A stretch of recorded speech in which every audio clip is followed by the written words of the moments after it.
Election মেটেৰিয়েলৰ packing এটা অত্যন্ত গুৰুত্বপূৰ্ণ বিষয় হয়। প্ৰিজাইডিং অফিচাৰগৰাকীৰ লগতে গোটেই পুলিং ষ্টাফটো এই সম্পৰ্কে জনাটো অত্যন্ত দৰকাৰ, যাতে এজনে আনজনক সময়ত গৈ হেল্প কৰিব পাৰে, যাতে ভুল নহয়। মাষ্টাৰ এনভেলপ টোটেল 6টা দিয়া থাকিব। তাৰে ভিতৰত সৰু সৰু পেকেট আহিব, কিছুমান সৰু পেকেট চিল কৰিব লাগিব, কিছুমান চিল কৰিব নালাগে। গতিকে গোটেইখিনি আমি এটা এটাকৈ এই ভিডিঅ'টো ডিছকাছ কৰিম, যাতে আপোনালোকৰ সময়ত গৈ ডিউটিৰ সময়ত সুবিধা হয়। গতিকে প্ৰথম পেকেটটো লৈছোঁ, যিটো হৈছে EVM পেপাৰ্ছ কভাৰ বুলি পেলাই, আৰু এইটো এটা মাষ্টাৰ পেকেট হয়, হোৱাইট কালাৰৰ। ইয়াৰ ভিতৰত আহিব 1 নম্বৰতে accounts of votes recorded form 17C, যিটো আপোনালোকে চিল নকৰাকৈ সৰু পেকেটৰ ভিতৰত ভৰাব লাগিব। 2-3খন ফৰ্ম যিখিনি আপোনালোকক কৈয়ে দিব।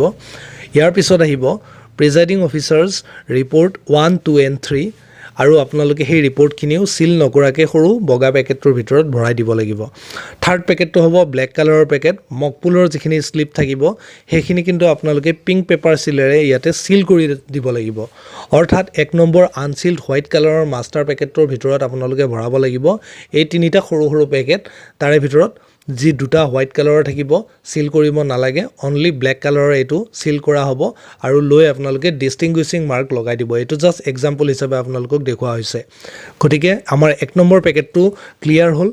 1 নম্বৰ পেকেটৰ পাছত আমি আহিছোঁ 2 নম্বৰ পেকেটটোলৈকে। 2 নম্বৰ পেকেটটোত আমাৰ কি কি থাকিব আমি এটা এটাকৈ আকৌ ডিছকাছ কৰি লওঁ। ইয়াত কিছুমান আনচিল্ড হ'ব, কিছুমান চিল্ড হ'ব। 1 নম্বৰতে আহিব আমাৰ 2 নম্বৰ পেকেটৰ সৰু পেকেট, মানে 2 নম্বৰ মাষ্টাৰ পেকেটত প্ৰিজাইডিং অফিচাৰ ডায়েৰী চিল নকৰাকৈ সৰু হোৱাইট কালাৰৰ পেকেটত ভৰাব। ফৰ্ম 17A, যিটো ছেকেণ্ড পুলিং অফিচাৰজনে ইউজ কৰিব, চিল কৰি ভৰাই দিব লাগিব। তাৰ পাছত আহিব unsealed envelope containing visit sheet, seal কৰিব নালাগে।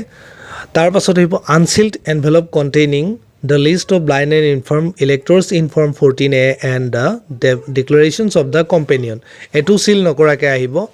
এতিয়া আমাৰ আহি গ'ল পেকেট নাম্বাৰ 3। 3টো হৈছে চিল্ড হোৱাইট কালাৰৰ ডাঙৰ পেকেট আহিব। Sealed envelope containing the marked copy of electoral roll, যিটো আপোনালোকে ইউজ কৰিলে এইটো চিল কৰি দিব লাগিব। দ্বিতীয়টো চিল কৰিব লাগিব, ভোটাৰ শ্লিপ থাকিব সেইটো পেকেটৰ ভিতৰত।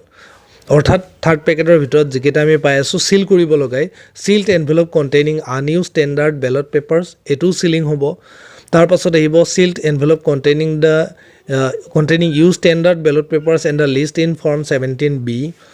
ইয়াৰ পিছত আমাৰ ইয়াতে আহিব sealed envelope containing the list of challenge votes in form 14। অৰ্থাৎ থাৰ্ড পেকেটটোৰ ভিতৰত যিকেইটা সৰু সৰু পেকেট দিম গোটেইকেইটা চিল কৰি দিব লাগিব। এইটো একদম ক্লিয়াৰ হৈ আছে আপোনালোকৰ। গতিকে আমি নেক্সট থাৰ্ড পেকেটৰ ভিতৰত কি কি লাগিব ডিছকাছ কৰাৰ প্ৰয়োজন নাই। এতিয়া 4th পেকেটলৈকে আহিছোঁ। নন ষ্টেটুটৰী কভাৰ য়েল্লো কালাৰৰ হ'ব। ইয়াত বহুতো বস্তু আহিব আৰু এটা এটাকৈ আপোনালোকৰ সন্মুখত দেখুৱাই দিছোঁ, চাই লওক আপোনালোকে।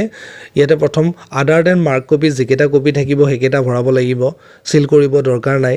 তাৰ পাছতে পুলিং এজেণ্টৰ যিখিনি এপইণ্টমেণ্ট লেটাৰ থাকিব সেইখিনিও এই হালধীয়া পেকেটটোৰ ভিতৰত ভৰাব লাগিব, চিল কৰিব এটাও দৰকাৰ নাই ইয়াতে। তাৰ পাছতে আহিব election duty certificate form 12B, সেইখিনিও ইয়াত আহিব, আনচিল্ড পেকেট। তাৰ পাছত আহিব declaration by the presiding officer, unsealed হিচাপে যাব। ইয়াৰ পিছত আহিব unsealed envelope containing the receipt book and cash if any in respect of challenge vote.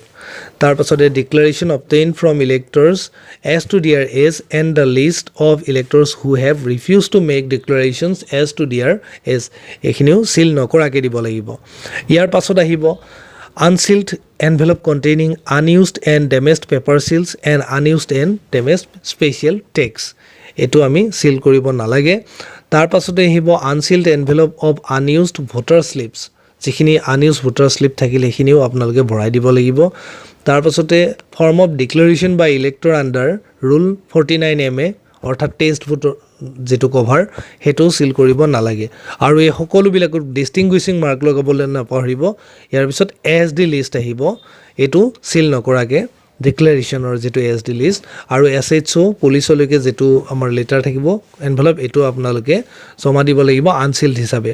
এতিয়া আহিছোঁ 5th পেকেট। আপোনালোকে স্ক্ৰীনশ্বট লওক যে 5th পেকেটত কি কি থাকিব। যিখিনি আদাৰ বস্তু এইখিনি 5th পেকেটত প্ৰায় আহি গৈছে, প্ৰিজাইডিং অফিচাৰ হেণ্ডবুকৰ পৰা আৰম্ভ কৰি। নেক্সট 6 পেকেটটোৰ ভিতৰত থাকিব এইখিনি, আপোনালোকে স্ক্ৰীনশ্বট লৈ লওক। এতিয়া 1st পেকেটটোৰ পৰা 6th পেকেটটোলৈকে মাষ্টাৰ পেকেটৰ ভিতৰত কি কি আহিব আপোনালোকৰ নিশ্চয় এটা আইডিয়া হৈছে। গতিকে আশা কৰিছোঁ আপোনালোকৰ কোনো অসুবিধা নহয়, পেকেটিঙৰ সময়ত এজনে আনজনক হেল্প কৰিব পাৰিব।